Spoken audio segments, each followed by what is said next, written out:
Hello, my beautifuls, and today I'm going to be talking a bit about the Me Too movement and specifically about the relationship between the Me Too movement and sex workers. Um, Today I want to answer three questions. Why are sex workers excluded from the Me Too movement? Is there a way to include sex workers in the Me Too movement? And do we need a Me Too movement just for sex workers? So I was approached back in November by a local women's organization, and they had told me that they wanted to make a Me Too movement just for sex workers. That they were trying to raise funds, and they thought by making a Me Too movement just for sex workers, it would be a good way to draw attention to some of the issues that sex workers face. So when I was approached, I felt a little apprehensive about the idea because everybody always wants to hear these horror stories from sex workers, and they make these false assumptions about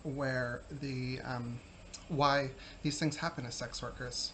And I didn't want that to happen. I didn't want to share any of these stories and for people to turn around and use them against me. So I brought the idea to a group of sex workers online, and I asked them what they thought of the idea, and they kind of had the same ideas that I had.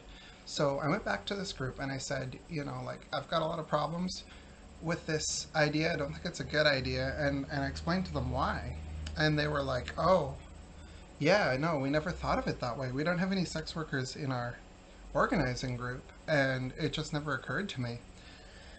And I'd like to say that that's probably a good lesson in having sex workers involved in anything that involves them, especially sex workers who've done some activism before, because they were a few days away from launching the social media campaign, and all of a sudden they had to completely rethink their whole campaign, and they had no content and they didn't know what they were going to do.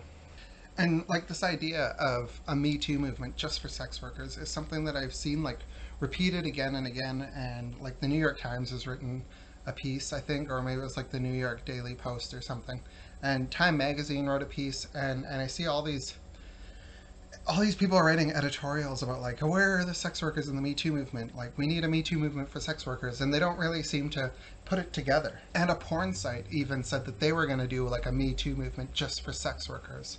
And I tried to find it before I made this video, but it's completely fizzled out. I think it was My Free Cams or ManyVids, one of those indie porn sites that said that they were going to do this. The idea just seemed to have completely fizzled out so bad that I can't even find any mention of it on the internet anymore. And they all fizzled out because they don't really, it's they fail to understand the reasons why we don't share our horror stories without any sort of commentary. They don't seem to put it together.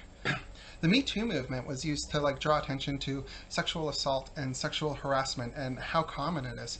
And people already know that sexual assault and sexual harassment is really common, or they think it's really common among sex workers. And they probably think it's more common than it actually is, because it seems to be over-reported. When I first started doing pro-dom work, I was absolutely terrified that I was going to die, because the image I had in my head of trans sex workers was that they'd get killed by clients. And since I started doing this, I've had some scary encounters. I've had a lot of unwanted touching. And I did have a rough body play session where somebody did get, that was scary. Somebody tried to choke me, and they immediately stopped. But that sort of thing happens sometimes in rough body play, especially when you're playing with people who aren't experienced, and it's one of the reasons pro-doms don't normally do rough body play. Rough body play is the BDSM version of wrestling or martial arts. And usually when you're doing it, your sub is expected to defend themselves. And my sub grabbed me by the neck, and it really scared me because I was terrified. This was early on when I was doing this work. I was terrified that that was how I was going to die, because that's what I've been taught, was that trans sex workers get choked. And this guy put his hand on my neck, and I was like, oh, this is it. And then he stopped right away, and he apologized, and we carried on the session. And when we share stories like that, people look at them and they're like, look, sex work is bad. Look at what people are doing to these women. We have to stop it. We have to outlaw it. But the thing is, you can't outlaw sex work no matter how much you want. You can only outlaw safe sex work. Sex work isn't inherently violent. It's and we're not inherently at a higher risk. Like, we don't have to be at a higher risk than other types of workers, but we are because of slut shaming and whorephobia, and it's piled on top of the oppressions we already face, like transphobia, homophobia, ableism, colonialism, racism. All these groups are overrepresented in sex work, and when you combine that with stigma and criminalization, it creates this group of people where people just expect violence against them, and it's really like normalized. So we share these stories, and people just like call us victims, and they say it's our own fault. And there was this tweet on the weekend, and I'm going to read it, and I'm going to try and put it up on the screen, but I'm new at video editing, so hopefully I can do that. So there was this tweet, and this escort was sharing this story about being assaulted by a client, and she, in her last tweet, she said, "He left my red lips such a mess from covering my mouth and choking me. Please retweet and be extra safe, ladies." And then this guy comes in and responds, "Occupational hazard, but do call the police and try to put it behind you." Yeah. Could you imagine if that had been said about a waitress or like a barista who had hot coffee thrown in her face? "Oh, it's an occupational hazard. Try and put it behind you." Like, we wouldn't accept that. We wouldn't accept that in a Me Too world. Why do we accept it when it's sex workers? So why would we be involved in a Me Too movement, in a movement made to draw attention to sexual harassment and sexual assault, when we don't really have anything to gain from it because people just expect us to be the victims of sexual harassment and sexual assault? So the question is, can sex workers be involved in the Me Too movement? Yeah, we can, but not in the way it's currently structured. If we're to be involved in the Me Too movement, we have to connect the dots between what happens to us, between, the times that we are assaulted and we are harassed, and why it's happening. And it's happening because of stigma and criminalization. So instead of just sharing a story about being sexually assaulted, maybe we could say, "Hey, like, I was sexually assaulted, and then the police didn't take me seriously, and the person at the Rape Crisis Center blamed me for it and told me that I have to get out of sex work, or it's my own fault. And then when I went to emerge, the medical staff didn't treat me right." And I think, like, for sex workers, that would be a Me Too story. It wouldn't be drawing attention to the fact that we get assaulted and harassed. It would be drawing attention to what happens after we get assaulted and harassed, and just drawing attention to the fact that people just think it's a normal thing.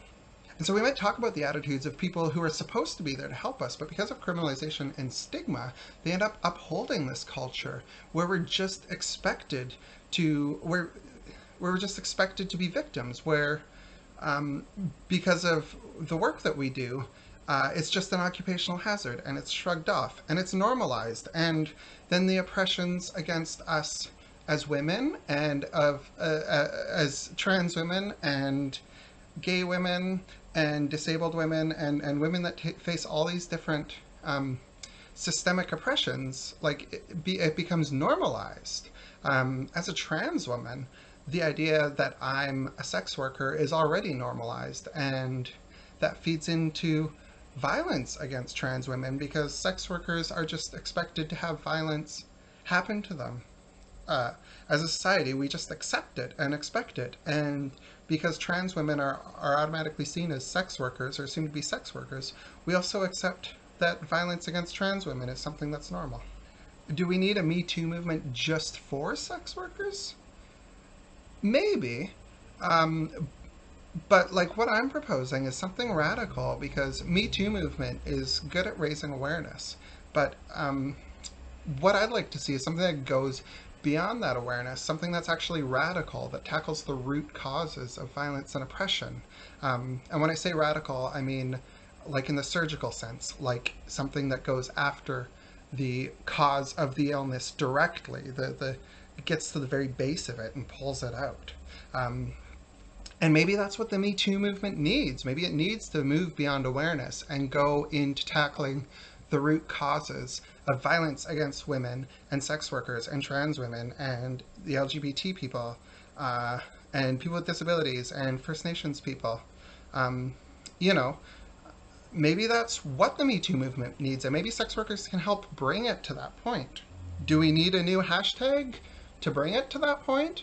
Maybe we do. And if you want to research what hashtags are available that aren't being used by other causes, feel free to tag me in that and tag me in the story and tell me how you've been let down with people that were supposed to help you after your sexual assault, if that's what you want to talk about.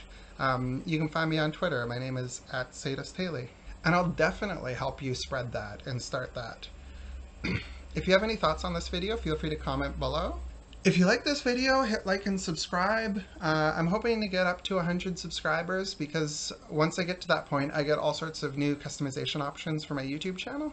Please share this video with your feminist circles. And if you want to support me, I'll leave my Amazon wish list below. These videos, they take up about 1.5 gigabytes for each one.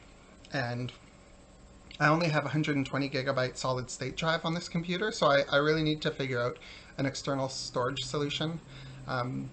And I'm probably going to end up getting like a Seagate hard drive, but I've got one on my Amazon wish list, and if somebody out there doesn't buy it for me, I'm probably going to buy it myself. But if the videos I make, because of the subject matter I'm talking about, I'm not going to be able to monetize them, so I'm going to be relying entirely on my own income and anything you guys happen to throw at me. So if you feel like getting me something off of my Amazon wish list, that would be amazing. And until next time, just keep speaking your truth. Bye!